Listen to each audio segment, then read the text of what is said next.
अध्यक्ष महोदय, ठाणे जिल्ह्यात प्रदूषण वाढतंय याच्यासाठी कोणी तंत्रज्ञान शास्त्रज्ञ याची काही गरज नाही. ठाणे शहराच्या बाबतीत आपल्याला बोलतोय. ठाणे शहराला खाडीने वेढलेलं आहे. खाडी एका गटार एका नाला आहे हे दादा ओळखत आहे. एक काळ होता की या खाडीतनं मासे मारायचे लोक.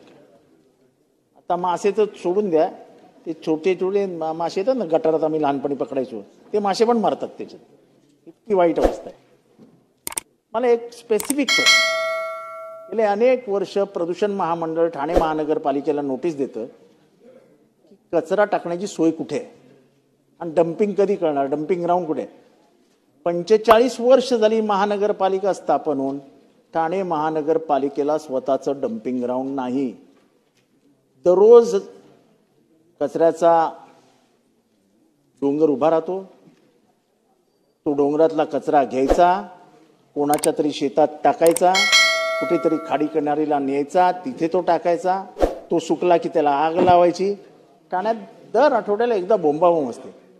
मला एक गोष्ट सांगावं, प्रदूषण महामंडळाने एवढं सांगून सुद्धा तुमच्या कारवरती कारवाई करू असं सांगून देखील ठाणे महानगरपालिका काही करणारच नसेल तर आपल्या याच्यावर उत्तर काय. ठाणे महानगरपालिकेच्या अनास्थेमुळे लोकांनी काय प्रदूषणाने मरायचं. छातीचे रोग होत आहेत, लंग्सचे रोग होत आहेत, श्वासोश्वासाला त्रास होतोय, सगळं होतंय. सकाळचा धूर सगळ्यांच्या घरात जातोय, रात्री घरात जाते. प्रश्न घ्या, आपल्या पुढे जायचं. 27 झाले.